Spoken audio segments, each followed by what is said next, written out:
오순절 성령 강림 이후로 예루살렘에서는 제자들이 예수 이름을 힘차게 증거하여 하나님의 교회가 세워졌습니다. 이 교회가 바로 초대교회입니다. 사도들이 말씀을 선포하면 몇천 명의 사람들이 예수님을 구주로 영접하는 역사가 일어났습니다. 이렇게 초대교회가 폭발적으로 성장하는데 방해 세력이 등장했습니다. 외부적으로 그리고 내부적으로 방해 세력이 나타나는데, 외부에서는 대제사장들, 사두개인들, 이렇게 종교 권력자들이 복음 전하는 사도들 베드로와 요한을 체포해서 감옥에 가두었습니다. 이 종교 권력자들은 백성들에게 인기가 많았던 사도들을 어쩔 수 없이 석방해 주면서도 예수 이름을 증거하지 말라, 가르치지도 말라, 이렇게 압박을 했습니다. 그렇지만 사도들은 담대하게 예수 그리스도 생명의 복음을 증거했습니다. 초대교회 내부적으로는 아나니아 삽비라 사건이 일어났죠. 이 부부가 자신들의 이름을 드러내고자 땅을 판 값의 일부를 감추었다가 하나님의 심판을 받았습니다. 이런 하나님의 심판에 많은 사람이 하나님을 두려워하게 되었습니다. 초대교회가 이렇게 외부와 내부에서 성장하는데 방해 세력들을 만났지만은 복음은 지속적으로 증거되면서 교회는 계속 성장해 나갔습니다. 오늘 말씀은 사도들이 열심히 복음을 전하면서 표적과 기사가 일어나고 많은 사람들이 주님을 영접하는 내용입니다. 거기 12절을 보시면은 사도들의 손을 통하여 표적과 기사가 많이 일어난다고 말씀하고 있습니다. 표적과 기사는 초자연적인 기적을 말합니다. 그런데 그 기적에 일정한 사인을 포함하고 있습니다. 사인, 영어로 SIGN, 사인. 이 사인은 어떠한 것을 가르칩니다. 사건 그 자체보다는 그 사건을 통해서 어떠한 그런 지향점이 있습니다. 예루살렘 성전의 미문에서 베드로와 요한이 나면서부터 안진뱅이였던 사람을 치유해 준 것은 표적, 바로 사인에 해당합니다. 그런데 이 표적이 가리키는 사인은 치유받은 안진뱅이가 아닙니다. 안진뱅이를 치유해 준 사도들도 아닙니다. 이 표적의 궁극적인 사인은 바로 예수 그리스도입니다.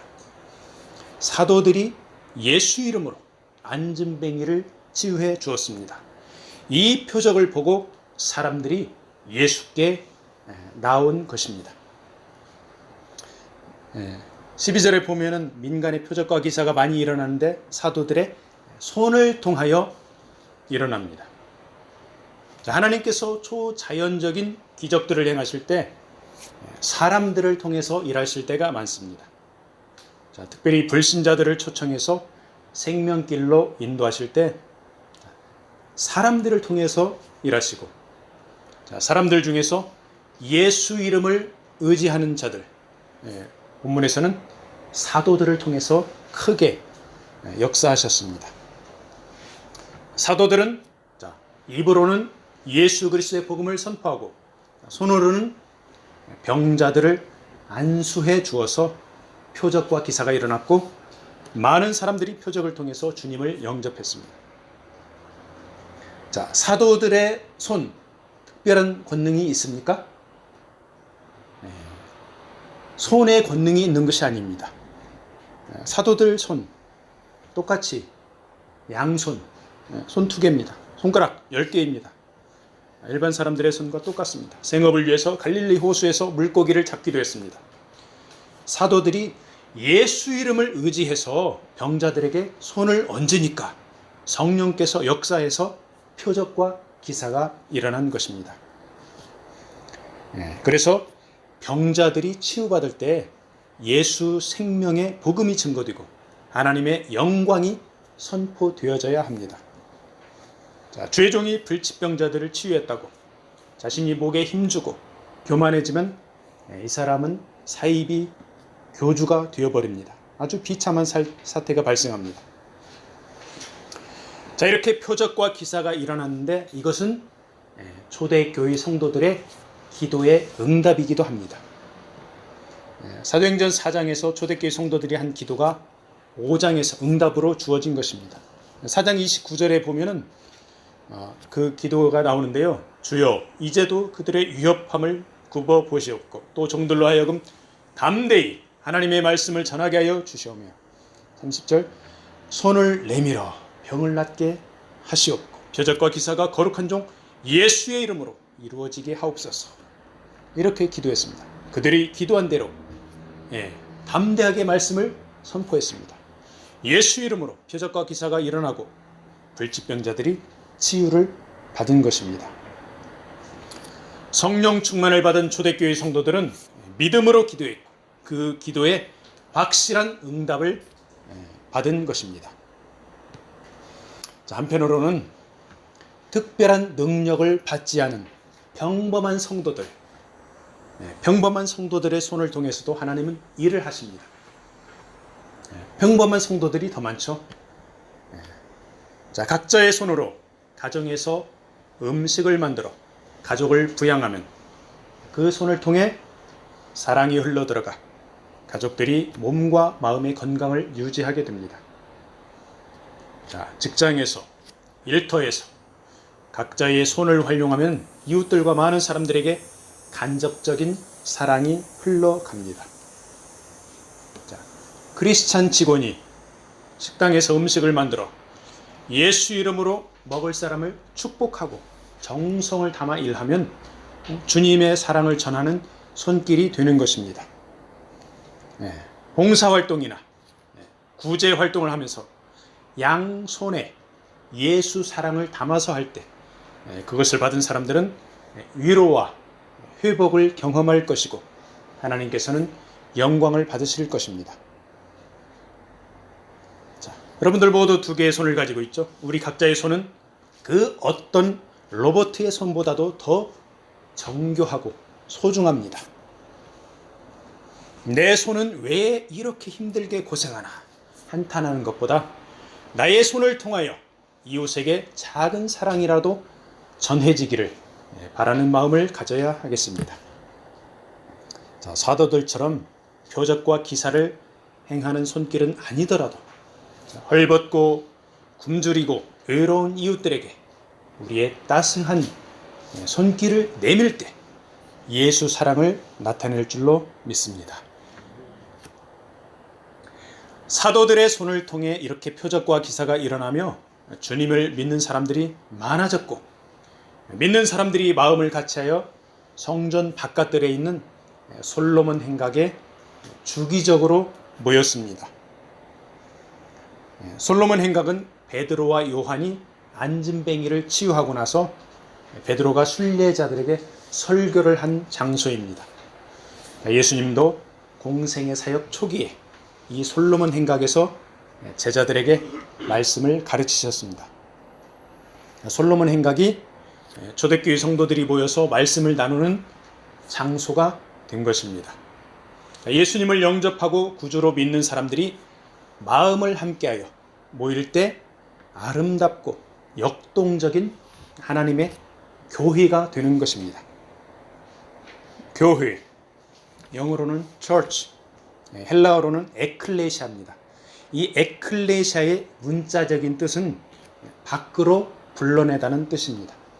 즉 세상 가운데서 예수 그리스도를 구세주로 믿는 사람들을 불러내어 그들이 함께 모일 때 교회라고 부르는 것입니다. 그래서 본문 12절에서 믿는 사람들이 솔로몬 행각에 모일 때 마음을 같이하여 모였다는 것은 바로 예수 그리스도의 마음을 품고 모인 무리들이라는 뜻입니다. 그 무리들이 바로 아름다운 하나님의 교회인 것입니다. 솔로몬 행각에서 믿는 사람들이 마음을 같이하여 모이는데 그들과 감히 상종하지 못하는 사람들이 있습니다. 영어 NIV 성경에는 우리말 상종하다라는 이 단어를 join으로 표현했습니다. 예수를 진정으로 영접한 초대교회 성도들에게는 교회가 아름답고 함께 모이면 즐겁고 소유를 함께하고 가난한 사람들을 도와주는 하나님 나라입니다. 그렇지만 믿음이 없는 사람들이 보면은 동참하기에 매우 부담스러운 곳이 바로 교회입니다. 사도들은 복음 전하다 감옥에 갇히고 아나니아와 삽비라는 땅을 판 값의 일부를 감췄다가 즉사하고 성도들은 가진 것을 가난한 사람들과 다 나누고 있습니다. 안 믿는 사람들이 보니까 동참하기에 정말로 부담스러운 그런 장면입니다. 한편으로는 예수 이름으로 불치병자가 치유되고 믿는 자들의 얼굴에 기쁨이 충만하니 믿는 자들을 칭찬하면서도 거기에 감히 조인하지 못하는, 동참하지 못하는 그런 사람들이 있었던 것입니다. 자, 오늘 우리는 살아계신 예수님을 정말로 믿으며 같은 마음으로 모였는지, 그렇지 않으면 믿는 사람들을 보면서 부담을 가지고 있는지 자신들을 돌아보아야 하겠습니다. 사도들의 손을 통하여 표적과 기사가 일어나고 솔로몬 행각에 믿는 사람들이 같은 마음으로 모임에 따라 주님을 영접하는 사람들이 갈수록 증가했습니다. 믿고 죽게로 나오는 남녀의 큰 무리가 있었습니다.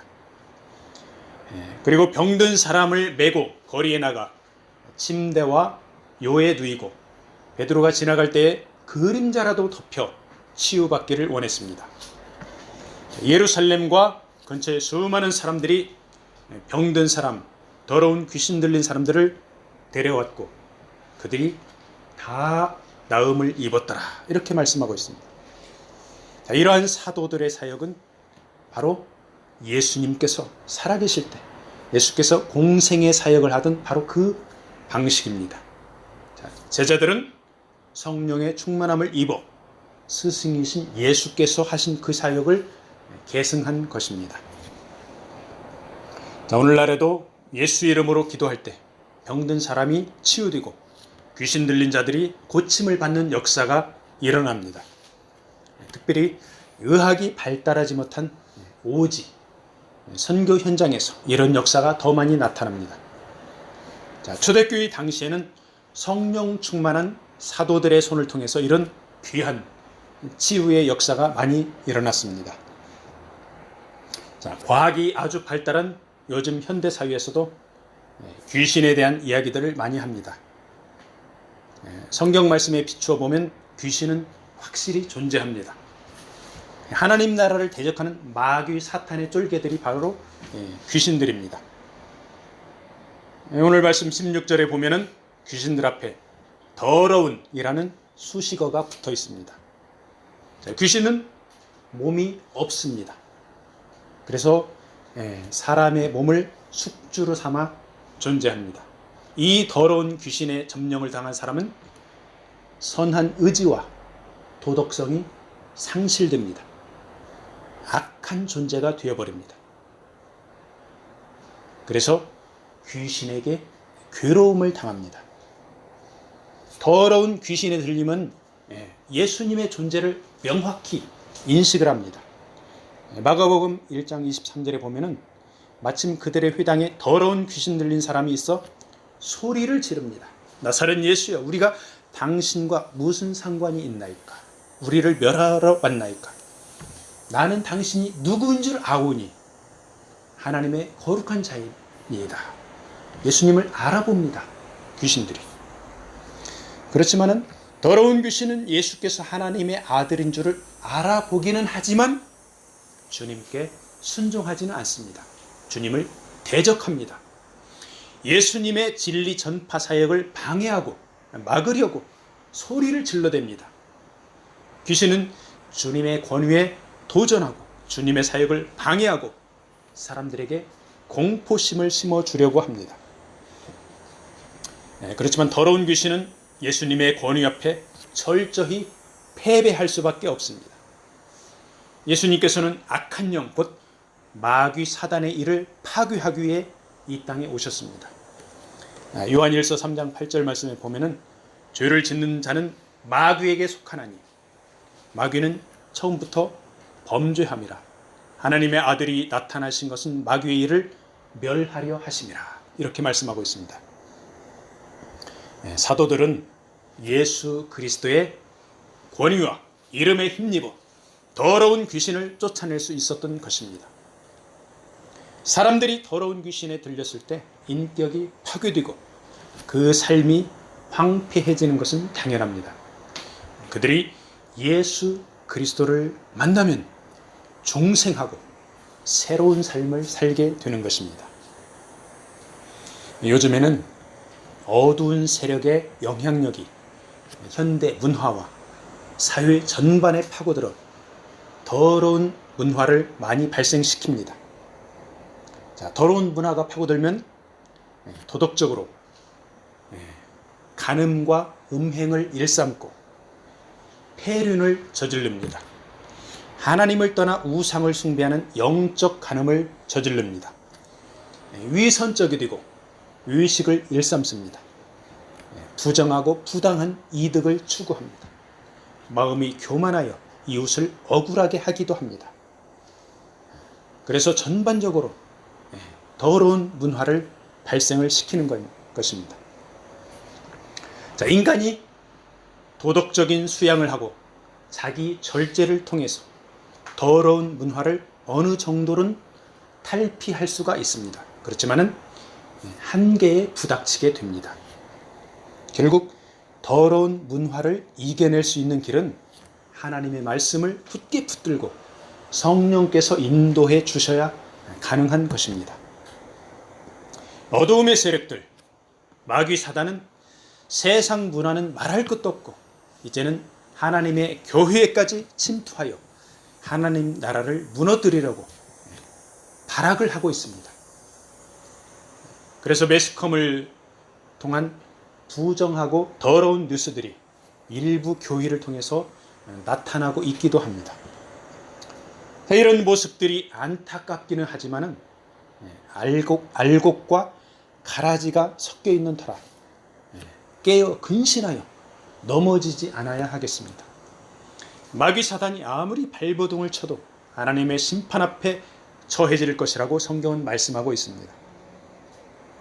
요한계시록 18장 2절에 보면은 힘찬 음성으로 외쳐 이르되 무너졌도다 무너졌도다 큰 성 바벨론이여 귀신의 처소와 각종 더러운 영이 모이는 곳과 각종 더럽고 가증한 새들이 모이는 곳이 되었도다.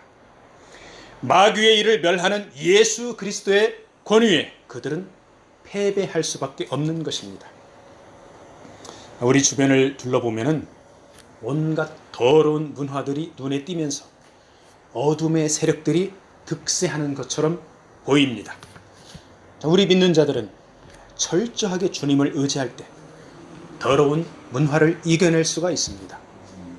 사도들의 손을 통하여 더러운 귀신에게 괴로움을 받는 사람들이 다 나음을 얻은 것처럼 예수 그리스도의 이름을 통해서 승리할 수가 있는 것입니다.